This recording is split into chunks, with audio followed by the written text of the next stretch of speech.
Hi guys! So yan ay luluto ako ng macaroni, ng sweet macaroni. Nagpapakulo ako ng pasta.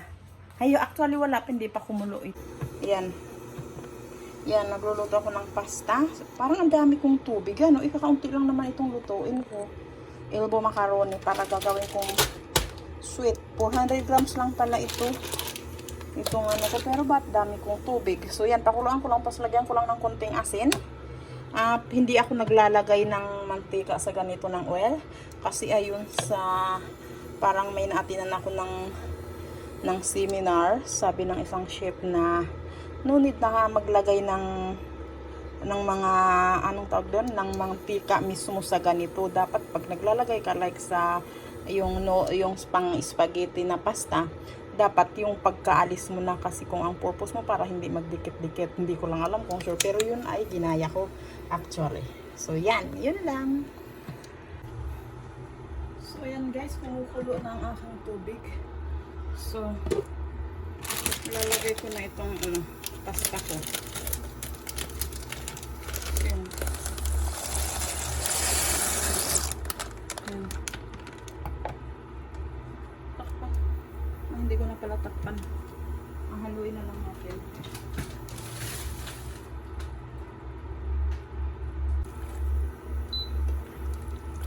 So yan, hintayin na lang natin maluto ito.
Optional lang to guys, hinaluan ko siya ng nata.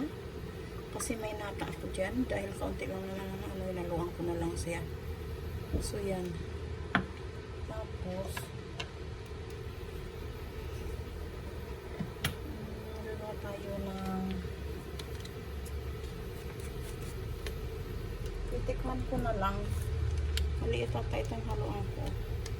So hindi ko siya iubos ito. Siguro half lang. Ilan ba to? 460 ml. Itong pasta ko ay nasa 400 lang yan. Wala pa kalahating kilo. So yan. Tapos lagyan na natin din ng condense para isang haluan. Half muna. Sweet ito, sweet. Sweet.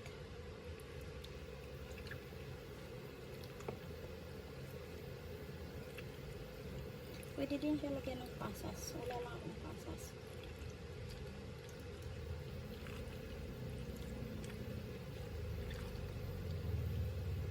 Tansya-tansya ko lang. Ayun lang sa aking panlasa.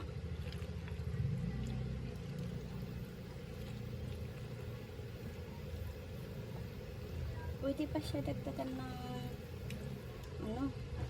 fruit cocktail. Pero wala na kasi akong fruit cocktail. Maliit lang kanin. Matagal ko na binili. So, hindi ako nakabili. Pero okay na to.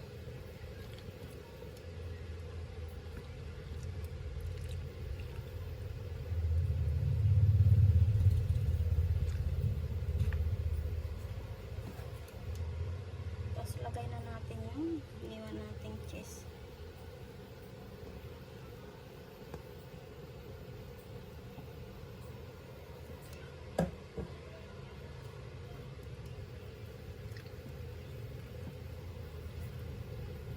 Titikman ko kung okay na ang lasa ng ano, mayo. Hindi ko na siya,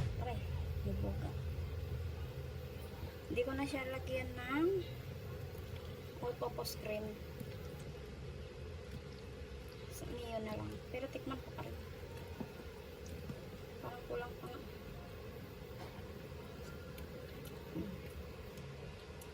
Dagdagan ko pa ng mayo. Gusto ko nga saka asukal. Ay, asukal. Condense. Itong mayo konti na lang ang natira sa 470. Siguro nga 400 ml ganun. Kasi konti na lang oh. Para mas ano, hindi na mayo lang.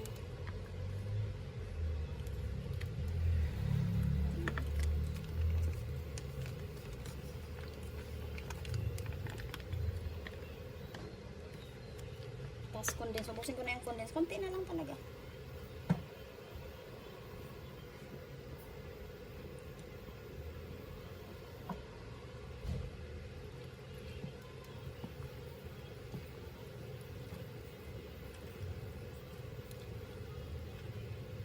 Pwede pa ng isang lata ng ano, yun yung pinakamaliit ha, yung ano po, ilan ml.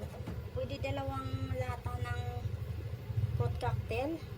So ito ay 266 gram lang itong ano, so pwede dalawang lata ang ilagay mo kasi mayroong kaunti lang, mayroon pang nata itong pula. Ma-extra nata lang ako, matagal na baka kasi matagal pa naman ang expiration, pero hinalo ko na para lang may sahog. So ito lang din, parang kaunti lang, hindi siya makulit. Pwede din may grenan pang Pasko.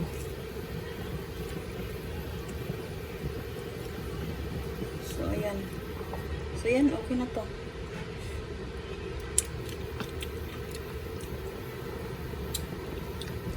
Pero kung mga bata, hindi ko din inubos itong ano kasi okay na sa akin yung tamis.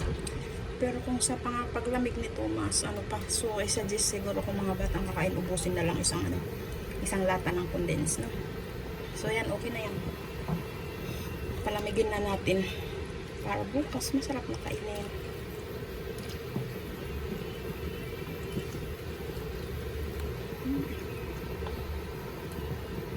So, hi guys! So, yan. Kakain tayo ng ginawa natin na kahapon na ano na yung sweet macaroni salad. Tignan niyo, oh, yan na. Para kaya bakit siya parang pink gawa doon sa nata? 'Di ba nga pula yun, hinalo ko lang. Actually, hindi hinahaluan nun, pero hinalo ko lang kasi baka makalimutan. Matagal ko na kasi nabili yun. Pang buko salad yun. So ayan, tikman natin yung ating ano, malamig na to, mas masarap malamig. Ito yung ating sweet na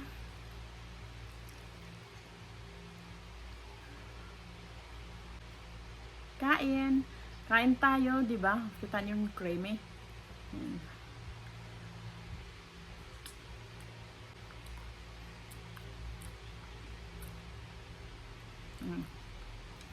Yan. Tap. Creamy. Yung lasa nung mayo.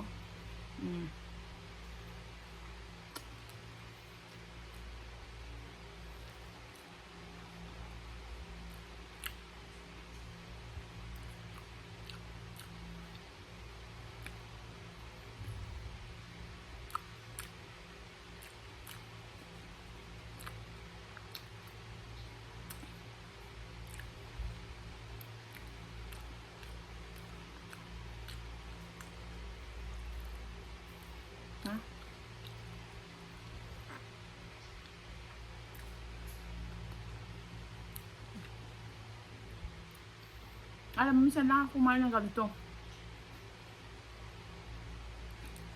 Kailan bang huling kain ko ng ganito?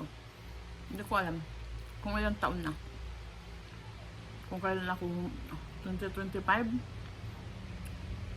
Hindi ako nakakain ng 2025.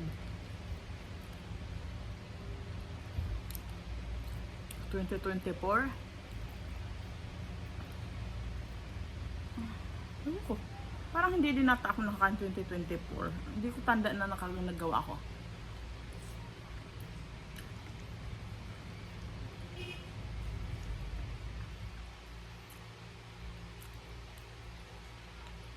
Kasi kaya hindi ako gumagawa, alam mo kumakain. Kaya kahit gusto ko kumain,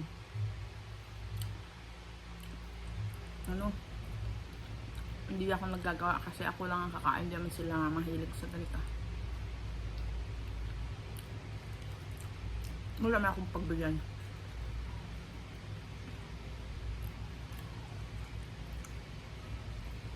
Kasi dito sanay sila sa yung macaroni, yung hindi matamis.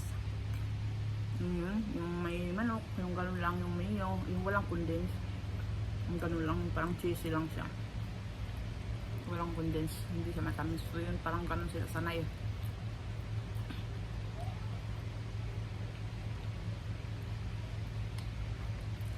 Pero ako kasi, dun sa aming lugar, sa aming province yan, gumagawa ng ganito. Kaya ako minsan lang nakakain din.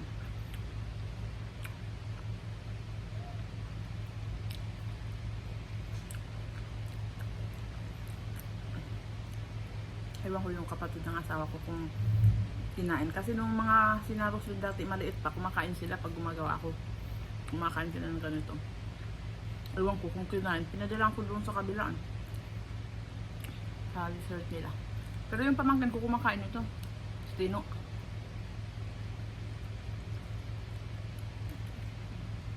Diba marami akong ginawa? 400 grams yun. Pinadala ko din naman doon.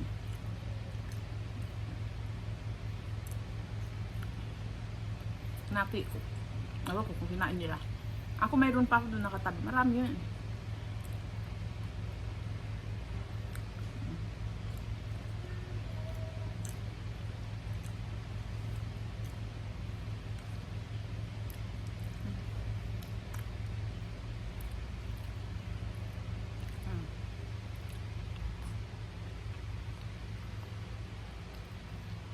Kasi pag ganito pa matagal mo na nakain, naalala mo yung mga time na kung saan ka kumakain kayo ng ganito. Naalala ko yung parang time na